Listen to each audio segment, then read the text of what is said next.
नमस्कार, आप देख रहे हैं गुड न्यूज टुडे। शाम के 4 बज चुके हैं और ये वक्त होता है हमारे खास कार्यक्रम ये हुई ना बात का। मैं हूं अनंत भट्ट। तो बात ऐसी हो जो सीधे आप तक पहुंचे, मुद्दे ऐसे हो जो सीधे आपसे जुड़े हों। अक्सर खबरों के शोर में हमारे आपके काम की बातें छूट जाती हैं, कुछ बदलने की हमारी कोशिशें अधूरी रह जाती हैं। तो नए अंदाज में कुछ कहने, कुछ सुनने और बहुत कुछ समझने की करेंगे कोशिश। इस शो में बात ऐसी होगी कि आप भी कहेंगे ये हुई ना बात।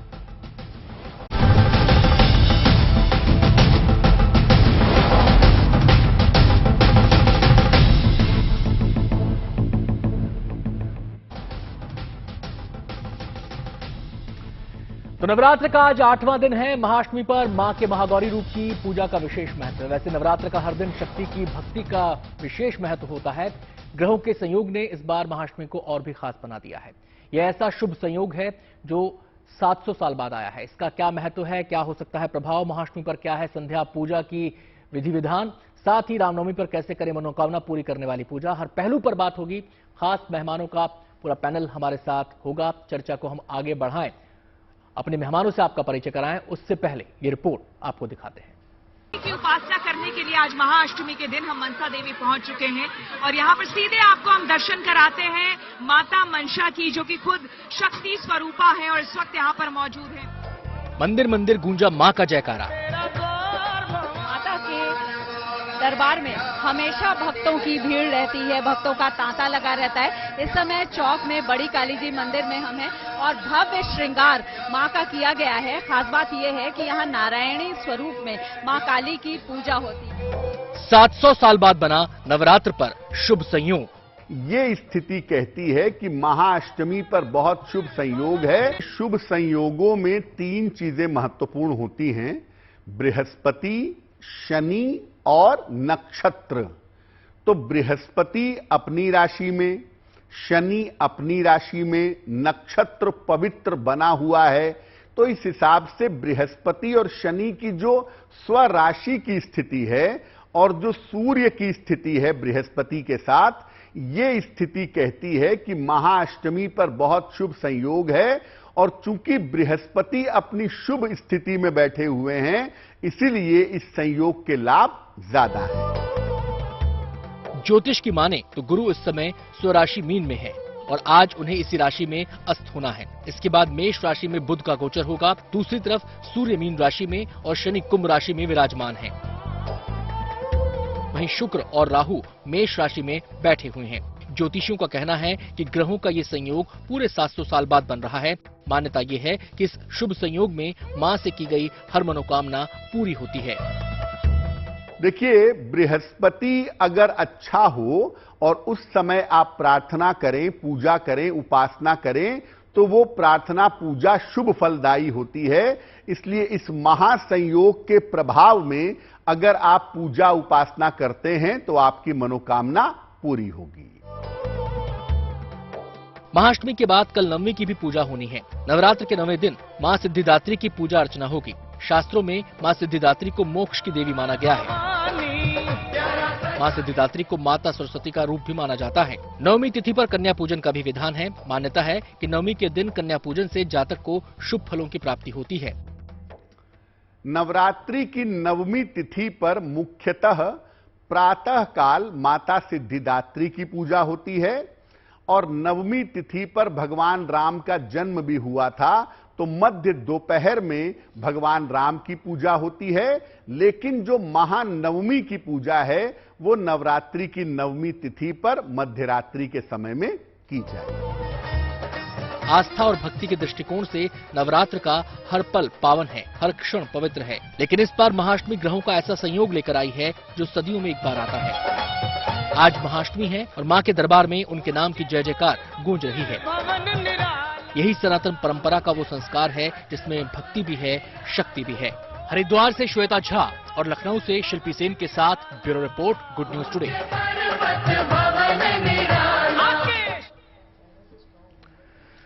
तो चलिए इस शुभ संयोग पर विस्तार से हम बातचीत करेंगे, साथ ही पूजा विधि के बारे में भी जानेंगे। 4 खास मेहमान हमारे साथ इस समय स्टूडियो में मौजूद हैं। नंदिता पांडे जी हमारे साथ हैं जो कि एस्ट्रोलॉजर हैं। बहुत बहुत स्वागत है नंदिता जी आपका।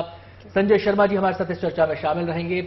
आचार्य जेपी सिंह भी हमारे साथ इस चर्चा में मौजूद रहेंगे। इसके अलावा पंडित डीपी शास्त्री भी हमारे साथ इस चर्चा का हिस्सा रहेंगे। सभी मेहमानों का बहुत बहुत स्वागत है। तो चर्चा की शुरुआत करते हैं। सबसे पहले बात नंदिता जी उस शुभ संयोग की ही कर लेते हैं जिसके चर्चे काफी हो रहे हैं। 6 ग्रहों की चाल और 4 मेन हाउसेस, इसका क्या महत्व है, कैसे ये क्यों इसको इतना शुभ संयोग कहा जा रहा है? देखिए, ये जो अभी कॉम्बिनेशंस बन रहे हैं, आज से मैं अगर 3-4 दिन पहले का लेती तो अवश्य, इनफैक्ट कल तक का भी लेती तो अवश्य मैं कहती कि हाँ कुछ तो ऐसा शुभ संयोग है। लेकिन आज की तारीख में गुरु अस्त हो गए हैं। गुरु के अस्त होने की वजह से और बुध भी अस्त है, तो ये दोनों ग्रह जब अस्त हैं तो अपनी पावर एक तरह से कम हो जा रही है इनकी।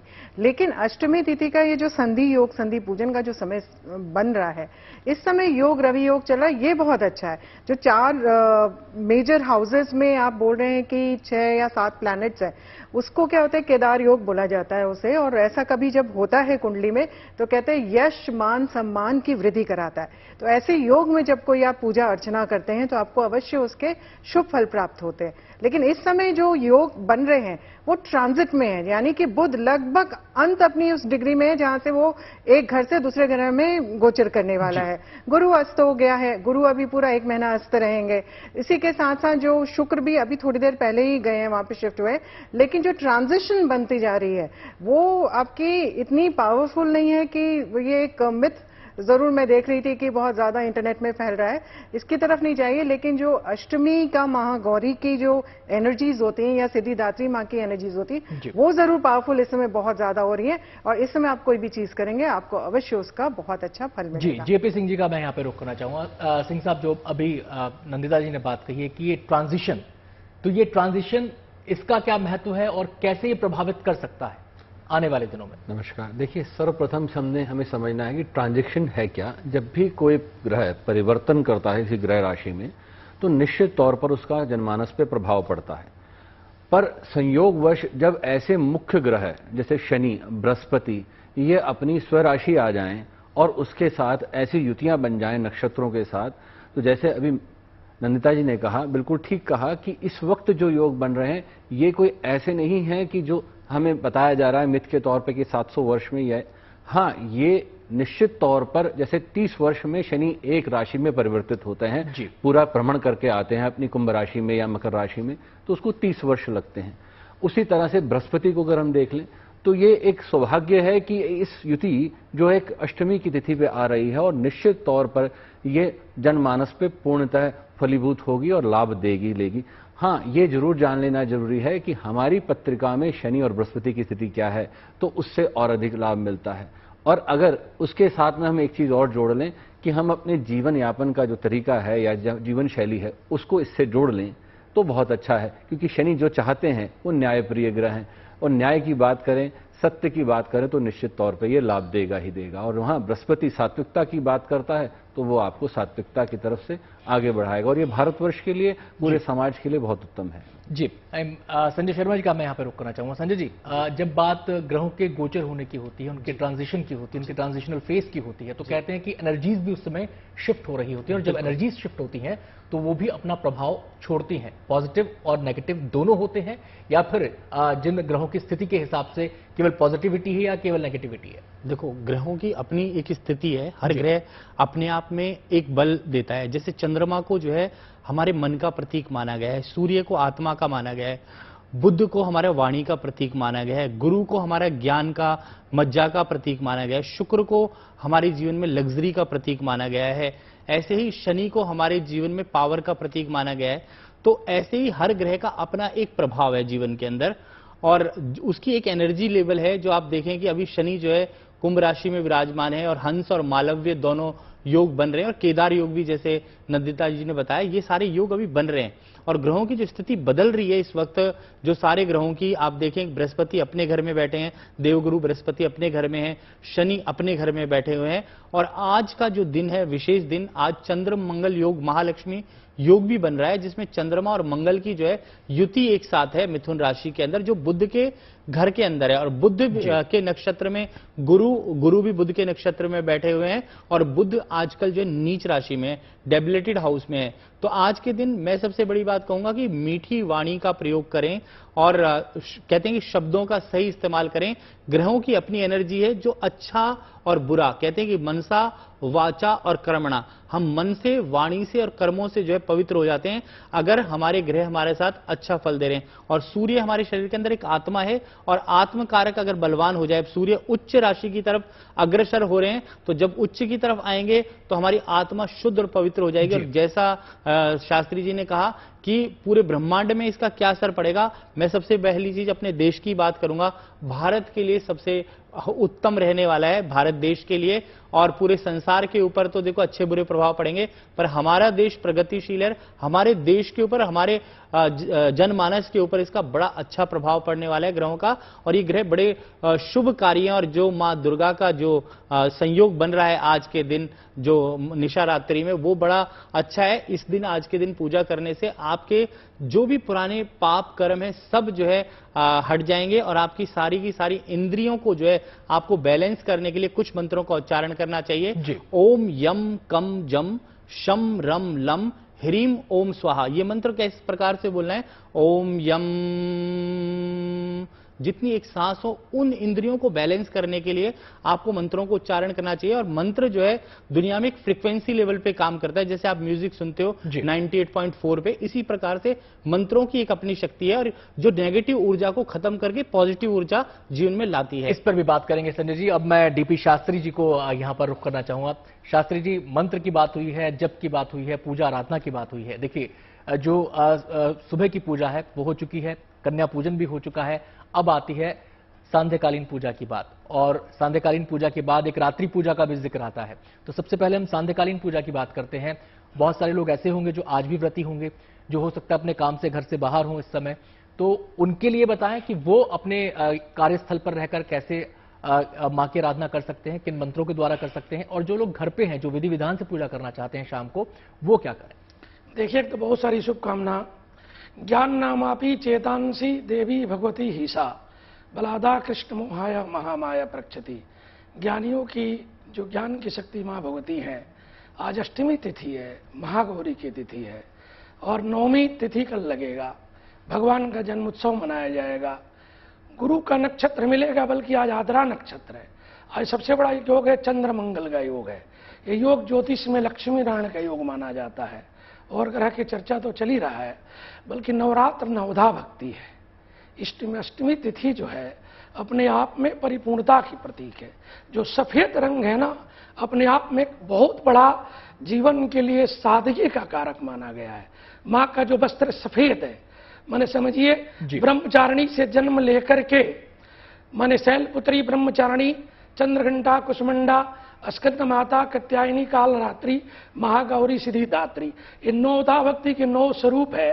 और हमारी तिथियों में जया है, भद्रा है, नंदा है, रिक्ता और पूर्णा है। 5 तिथियों का नाम दिया गया है, उस तिथि के हिसाब से भी इसको फल मिलता है। तो हम अष्टमी को खास करके जो लोग बाहर हैं, बहुत लोग यहाँ सिद्धिदात्री का पूजा होता है। आप पूर्वोत्तर क्षेत्र में जाएं तो सब लोग नवमी तिथि में पूजन करते हैं।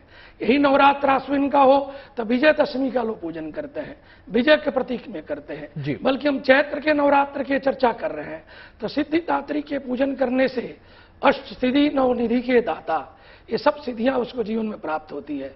आप कन्या पूजन करें, अन्यथा घर में कढ़ाई किए हैं, कर चुके हैं। सायंकालीन का जो पूजन होता है, ये गोधरी लगन में पूजा होता है, जिसमें माँ को दुर्गा सप्तशती का पाठ है, दुर्गा चालीसा है, देवी भागवत महापुराण के कुछ मंत्र हैं। दुर्गा के मंत्र बहुत है सप्तशती में।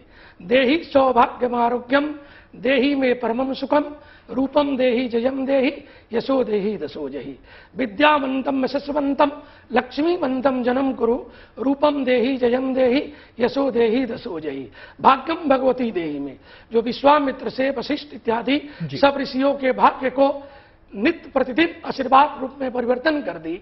इंद्र का इंद्रासन छिन्न भिन्न हो गया दुर्वासा के श्राप के कारण, तो भगवती के आशीर्वाद से पुनः इंद्र को इंद्रासन प्राप्त हुआ। तो हम जितने जनमानस लोग हैं, जीएनडी के दर्शक हैं, कहीं भी हैं, देश में, विदेश में, प्रदेश में, माँ का पूजन लाल फूल से, अन्यथा लाल फल से करें, आपकी कामना जरूर पूर्ति होगी। चाहे ऑफिस में करें, चाहे घर करें, चाहे प्रदेश करें। चलिए महिमा जी। शास्त्री जी, मैं आपके पास आता हूं। मैं नंदिता जी कहां पर रुक करना चाहूंगा। नंदिता जी, जब बात आती है ग्रहों के ट्रांजिशन की, तो इनका जो प्रभाव होता है, आप जो विशेष राशियों में जाते हैं और जिन 6-7 ग्रहों का जिक्र हो रहा है, जिन 4 राशियों की 5 राशियों की बात हो रही है कि वहां पर जब एक साथ ये होंगे, तो उस स्थिति के अंदर जो राशि विशेष है, जो हाउस विशेष है, क्या प्रभाव उन्हीं से जुड़े जातकों पर पड़ता है? उन्हीं की जो ग्रह स्थिति होती है उसके हिसाब से इसका प्रभाव पड़ता है, या एट लार्ज इसको देखना चाहिए? देखिए, इसके 2 कंडीशंस होते हैं। जब ग्रह गोचर करते हैं तो गोचर की जो स्थिति होती है उसको मंडेन एस्ट्रोलॉजी भी बोला जाता है, और काफी सटीक एस्ट्रोलॉजी होती है। मेरे ज्यादातर प्रेडिक्शन इनफैक्ट मंडेन एस्ट्रोलॉजी में रहे हैं। जब ग्रह किसी भी एक घर पे है, किसी भी हाउस पे है, और उसका आपकी राशि में वो हाउस किस जगह पे पड़ रहा है, उस ग्रह की दृष्टि, मतलब आपका एक नेटल चार्ट है, उसके ऊपर गोचर का चार्ट अगर डाल दिया जाए और फिर आप कॉम्बिनेशन देखते हैं कैसा होता है, तो आपकी बिल्कुल सटीक भविष्यवाणी आती है कि ये आने वाला समय, जब तक ये ग्रह ऐसी स्थिति बना रहे हैं, आपके लिए अच्छा है या बुरा है। अभी भारतवर्ष की बात हुई थी, भारतवर्ष का ये समय अप्रैल 22 तक का इनफैक्ट बिल्कुल भी अच्छा नहीं है। इस समय अंतरकलह की स्थितियां बढ़ेंगी और ज्यादा एकदम से हिडन एनिमीज निकल करके बाहर आएंगे, क्योंकि आपके यहाँ पे जो एनिमी हाउस का स्वामी है वो इस समय अस्त हो गया है। गुरु जो होता है एडमिनिस्ट्रेशन का कारक होता है, अस्त होने से शनि जो है इस समय प्रबल है। शनि क्या होते हैं? जनमानस के लॉर्ड होते हैं, विधि के लॉर्ड होते हैं, यानी कि कोर्ट कचहरी के मामले, सुप्रीम कोर्ट हो या हाई कोर्ट हो, वो बहुत ज्यादा स्ट्रांग हो जाएंगे। इस समय ऐसी कोई इंडिकेशंस आ सकती हैं जो कोर्ट गवर्नेंस के ऊपर ज्यादा हावी हो, जनमानस के हित के लिए। तो यहां पे ये एक्टिवेशन ज्यादा रहेगा। गवर्नमेंट को थोड़ा सा अपना बैक स्टेज जाना पड़ेगा या बैक स्टेप करना पड़ेगा 1 महीने के लिए। चंद्रमा 12वें गोचर कर रहा है। 12वें चंद्रमा गोचर बहुत अच्छा शुभ नहीं मानते हैं। हालांकि इंटरनेशनल एक्सपोर्ट इंपोर्ट के लिए जरूर अच्छा रहेगा, लेकिन ओवरऑल यहां पे मानसिक या इमोशनल एंजाइटीज लेकर के आ सकता है। तो भारतवर्ष को इस समय थोड़ा सा संभल के 1 महीने रहना चाहिए। सीधे जेपी सिंह जी का यहाँ पर रुख करना चाहूंगा। सिंह साहब, हमने जो पहले बातचीत करे थे नंदिता जी से, तो उन्होंने एक एट लार्ज देश के परिप्रेक्ष्य में अपनी बात कही थी, और जाहिर सी बात है जब ग्रहों की स्थिति बदलती है या वो गोचर की स्थिति में होते हैं, ट्रांजिशनल फेज में होते हैं, तो नेगेटिव पॉजिटिव दोनों ही एस्पेक्ट होते हैं। अब बात यह है कि जिन ग्रहों की बात हो रही है कि वो 4 राशियों में जा रहे हैं, 5 राशियों में जा रहे हैं, उनकी स्थिति परिवर्तित हो रही है, कोई अस्त हो रहा है, कोई उदय हो रहा है, तो ऐसी स्थिति में जो जिन राशियों में वो प्रवेश कर रहे हैं उसी पर उसका असर होता है, या फिर ये तमाम जो राशियां हैं हमारी वो समान रूप से प्रभावित होती हैं और समान रूप से उनकी मनोकामनाएं या फिर जो उनके मनोरथ हैं उस पर असर पड़ता है?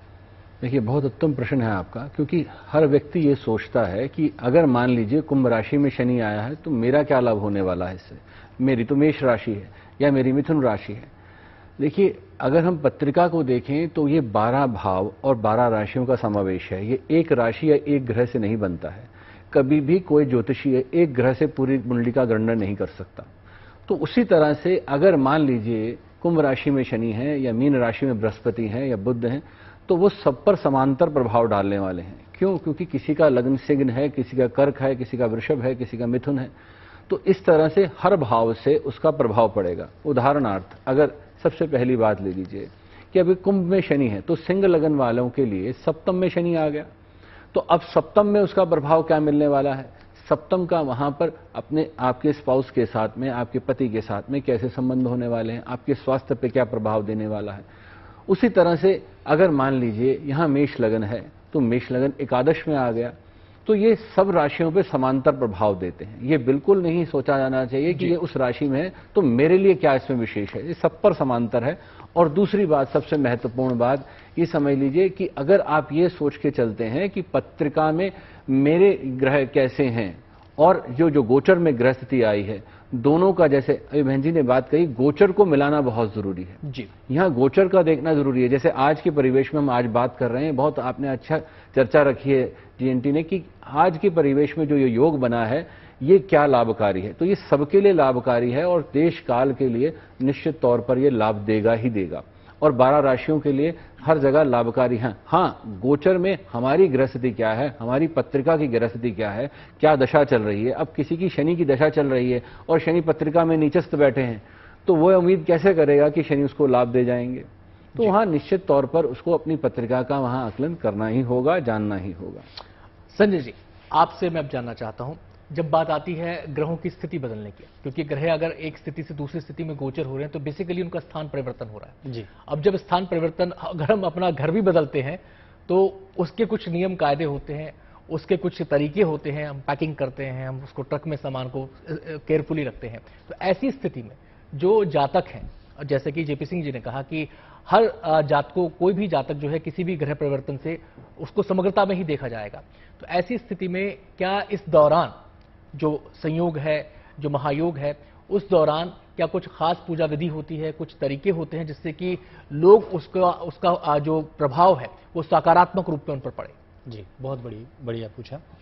पहली चीज तो देखो कि जो ग्रह की स्थिति है वो किस पोजीशन में, किस अवस्था में है। जी, ग्रह की अवस्था होती है बाल अवस्था, युवा अवस्था और वृद्धावस्था में जो है ग्रह रहता है।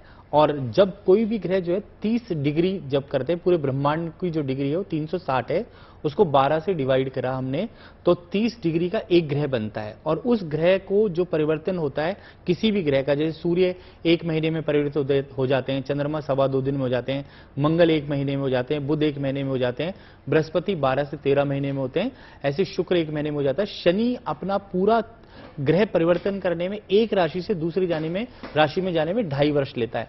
तो ऐसे हर ग्रह की अपनी स्थिति है और उनकी दृष्टियां हैं, जैसे शनि की 3री, 7वीं और 10वीं दृष्टि है।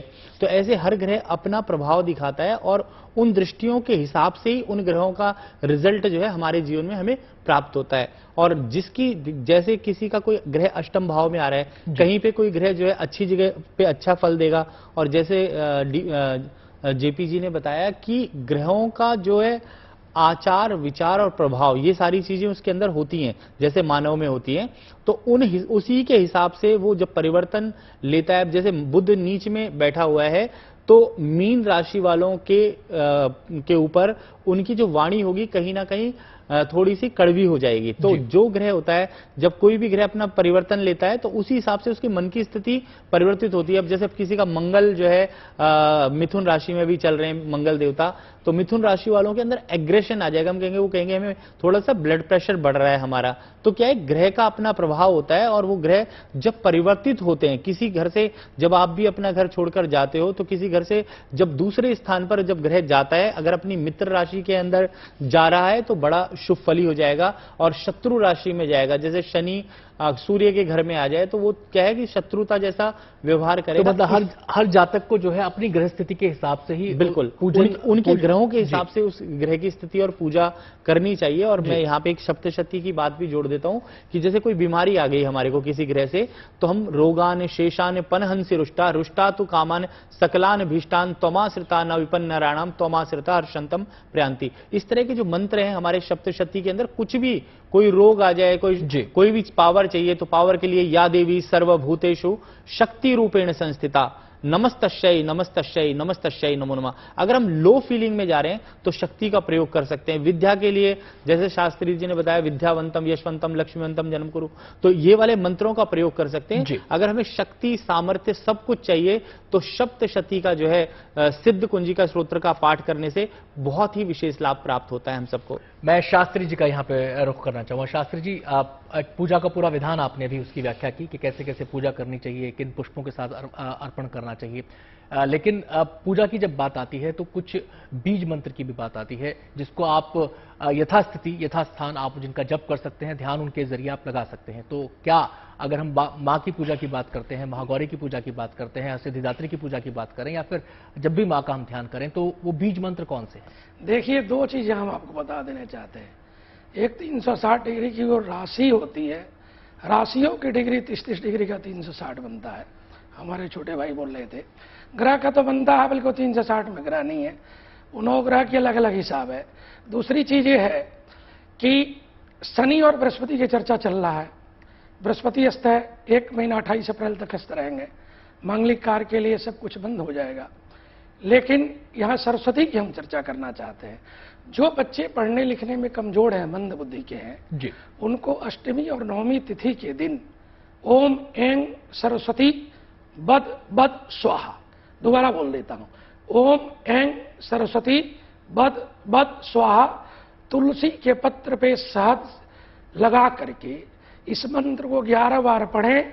और उसकी मां, अन्यथा घर के कोई भी सदस्य उसको खिला दें, नहीं तो बच्चा खुद पढ़ के अगर उस लायक है तो उसको ले सकता है और खा सकता है प्रसाद के रूप में। उससे उसकी जो है ना ज्ञान शक्ति जो है सरस्वती कृपा प्रदान कर देंगी। हंस वाहिनी के लिए नाना प्रकार का मंत्र लिखा गया है। आज जो है पूजन अष्टमी में आपको तंत्रोक्तम देवी सुक्तम के पाठ करना चाहिए।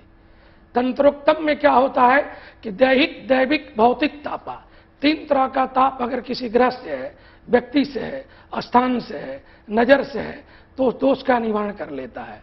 और किसी के जीवन में धन की जरूरत है, नाना प्रकार का, कोई व्यापार में है, नौकरी में है, परेशान रहता है, बहुत मेहनत करता है, उसको आज के दिन दुर्गा सप्तशती के 4th अध्याय का पाठ कम से कम करना चाहिए, नहीं तो सुन लेना चाहिए। एकादश अध्याय, 4th अध्याय अष्टमी नवमी में किया जाए तो उसके जीवन में यश, कीर्ति, लक्ष्मी, वैभव की प्राप्ति हो जाती है जी। और अष्टमी में विशेष रूप से जो पूजन किया जाता है महागौरी का, 1 वर्ष से ऊपर और 9 वर्ष तक कन्या का ही पूजन करने का विधान है।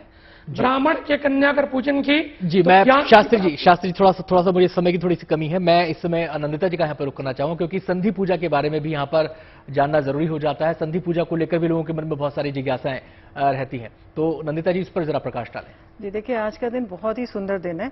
एक तो अष्टमी और नवमी की जो संधि युक्त बन रही है वो रात्रि को बन रही है, 8:45 बजे से लेकर के 9:30 बजे तक का। इस समय किया गया पूजन अर्चन, इस समय किया गया हवन आपके लिए महिषासुर मर्दिनी जागृत होती हैं। इस समय आपके समस्त कष्टों को दूर करती हैं। बहुत सिंपल तरीके आप बीज मंत्र की बात कर रहे थे, इतने लंबे मंत्र भी नहीं अगर आपको आते। मान लीजिए आपकी शारीरिक दिक्कतें हैं, मानसिक दिक्कतें हैं, भावनात्मक तौर पे आप कमजोर महसूस कर रहे हैं, कार्य क्षेत्र नहीं आपका बढ़ रहा है, आर्थिक मामलों में अगर नुकसान हो रहा है, ओम दुर्गे दुर्गे रक्षणी ठम ठम स्वाहा, इस मंत्र का ओम दुर्गे दुर्गे रक्षणी ठम ठम स्वाहा, इसका मंत्र का आपने 108 माला में 108 मनकों में आपने हवन करना है। किस चीज से आपने हवन करना है? आज का दिन नारियल का भोग लगता है माँ को, और सिद्धिदात्री माँ को तिल का भोग लगता है। उन दोनों का मिश्रण आप बनाइए, नारियल को कोर भी सकते हैं, छोटा छोटा उसका बूरा भी लिख सकते हैं, उसका मिश्रण बनाइए, उसमें आप घी और शहद मिलाइए, केवल ये मिश्रण मिला के, और हो सके तो पान के पत्ते के अंदर इसको डाल के एक लौंग और इलायची के साथ उसको मौली से बांध के उसको अंत में हवन में डाल दिएगा। 108 मनकों से ही केवल इतना हवन करने से आपको सिद्धि की प्राप्ति होगी, रिद्धि की प्राप्ति होगी, आपके समस्त कष्ट दूर होंगे। दूसरा अगर विद्या के लिए है, माँ का जो एक मंत्र होता है ओम एम ह्रीम क्लीम चामुंडाय विच्चे, इसमें भी बीज मंत्र बसे हुए हैं। यानी कि अगर आप ओम पढ़ना चाहते हैं आप ओम पढ़ें, आप एम पढ़ना चाहते हैं आप एम का मंत्र का जप करेंगे तो माता सरस्वती का आह्वान करेंगे, आप रिंग का मंत्र जप करेंगे तो माता बगलामुखी को आप आह्वान करना शुरू करेंगे, आप वहीं पे क्लीम का अगर मंत्र जप करेंगे तो माता काली से समर्पित जो भी आपको, जैसे किसी को नजर लगी होती है, तंत्र से बधा हुआ होता है, भूत पेट पिशाच जो भी हो, वो सबसे भी आपको मुक्ति प्राप्त होती है। तो या फिर अगर प्लेन सिंपल ओम एम ह्रीम क्लीम चामुंडाय विच्चे का मंत्र का जप करते हैं, बहुत ही उत्तम रहता है। ये समय बहुत महत्वपूर्ण है और इस समय संधि पूजन करने से आपको सारी विपत्तियां आपकी नष्ट हो जाती हैं और बहुत सुख और समृद्धि प्राप्त होती है। मैं जेपी सिंह जी का रुख करना चाहूंगा। सिंह साहब, मैं आपसे 2 बातें पूछना चाहता हूं। पहली बात तो ये कि ये जो बीज मंत्र हैं, इनका पाठ नवरात्र के दौरान ही ज्यादा फलदायी होता है या फिर किसी भी समय हम मां की आराधना करें उन बीज मंत्रों के साथ अगर हम करते हैं तो ये उनका प्रभाव उतना ही रहता है? पहली चीज। दूसरी चीज, दुर्गा सप्तशती का यहां पर जिक्र चल रहा था, 13 अध्याय होते हैं, लेकिन लोगों के मन में यह भी जिज्ञासा होती है कि बहुत सारे लोग संस्कृत नहीं जानते हैं तो उसका हिंदी रूपांतरण उसका पढ़ते हैं, तो दोनों का प्रभाव क्या सेम होता है? इन दोनों सवालों पर प्रकाश डालें। बहुत उत्तम प्रश्न है आपका। देखिए, भोजन किसी समय भी किया जाएगा आपके पेट में ही, और आप अगर बादाम दोपहर को खाएंगे तो क्या उससे ताकत नहीं मिलेगी, और अगर शाम को खाएंगे तो नहीं मिलेगी, पर उत्तम कहा गया है कि आप खाली पेट सुबह खाएं। तो उसी तरह से नवरात्र में सर्वाधिक लाभकारी होते हैं, पर माँ की आराधना किसी बालक के लिए, बच्चे के लिए कभी भी कर सकते हैं, इसमें कोई मनाही नहीं है। पर कुछ विधि विधान है, शुद्धता का ध्यान करते हुए, जैसे हम मंत्रोच्चारण कर रहे हैं या कुछ भी कर रहे हैं तो शुद्धता का ध्यान करें, हम आसन का ध्यान करें कि लाल आसन बिछाकर बैठें, उस तरह से हम उसका पालन करें। और दूसरी बात सबसे महत्वपूर्ण, जैसे आपने पूछा कि अगर हमें संस्कृत नहीं आती है या हम मंत्रों का उच्चारण शुद्धता से नहीं कर सकते हैं तो बहुत अच्छा है कि आप हिंदी में सुन लें, या आज इतना टेक्नोलॉजी का एडवांस युग है कि आप यूट्यूब पे सारे मंत्र सुन लेते हैं, तो आप लगा के सुन लीजिए, वो बहुत उत्तम है। आप गलत उच्चारण करें, उससे बेहतर है कि आप सुन लीजिए, उस सुनना ज्यादा लाभकारी है। प्रभाव वैसा ही पड़ेगा। बिल्कुल वैसा ही पड़ेगा। संजय जी, आखिरी सवाल मेरा आपसे है। अब नवरात्र, आज 8वां नवरात्र है, कल रामनवमी है, उसके बाद नवरात्र का समापन हो जाएगा। तो नवरात्र की पूजा के बाद यज्ञ का भी विधान आता है, तो उस यज्ञ पूजन के बारे में फटाफट थोड़ा सा प्रकाश डाल दीजिए, ताकि लोग जो है, जो पूरे व्रती रहे हैं, उनको एक मार्गदर्शन मिल सके। बिल्कुल, देखो यज्ञ की विधि है पूरी, और यज्ञ में सबसे पहले जब हमारे आराध्य देव सूर्य हैं, तो सबसे पहले हमें सूर्य की आराधना करनी चाहिए। ओम घृणी सूर्याय नमः मंत्र से प्रारंभ करके, या ओम सूर्यो ज्योति ज्योति सूर्या स्वाहा, इस मंत्र से प्रारंभ किया जाएगा। और सबसे पहले यज्ञ करने से पहले हमें जो है अपने आसन को पवित्र शुद्ध करना है, और 3 बार आचमन करना है। ओम अमृतो पस्तनमसी स्वाहा, ओम अमृता प्रधानमसी स्वाहा, ओम सत्यम यशा श्रीमयी श्री शताम स्वाहा, जिससे हम वाणी से, कंठ से और हृदय से पवित्र होकर के और यज्ञ करें। और आज के दिन मैं और अच्छी चीज बताना चाहता हूं कि अगर सूखी अनार लेकर के, थोड़ा जल्दी बता दें क्योंकि समय, सूखी अनार लेकर के और यज्ञ किया जाए, और मां के जितने भी मंत्र जो हैं, सारे मंत्र शक्ति के मंत्र हैं, उनको के लास्ट में स्वाहा बोल करके मंत्रों का आहुति दी जाए। और आहुति जो है रज और सत और ब्रह्म से, जो हमारी 3 उंगलियां बीच की हैं, उनसे दी जानी चाहिए। तम और अहम को जो है त्याग करके और ऑफर करनी है आपने, ऐसे उल्टे हाथ से नहीं डालनी। इस प्रकार से जो यज्ञ किया जाएगा वो आपके जीवन में पूर्ण सफलता देगा और शांति देगा, और यह यज्ञ मां के नवरात्रे आपको पूर्ण वरदान देने वाले हैं। बहुत बहुत शुक्रिया संजय जी आपका, और तमाम मेहमानों का, नंदिता जी आपका भी, जेपी सिंह जी आपका भी, और डीपी शास्त्री जी आपका भी। तो उम्मीद करते हैं कि जो ग्रह नक्षत्रों की जो स्थिति है उसको जानकर और जो पूजा विधान है उसको जानकर आप जरूर लाभ अर्जित करेंगे। आज कार्यक्रम में इतना ही।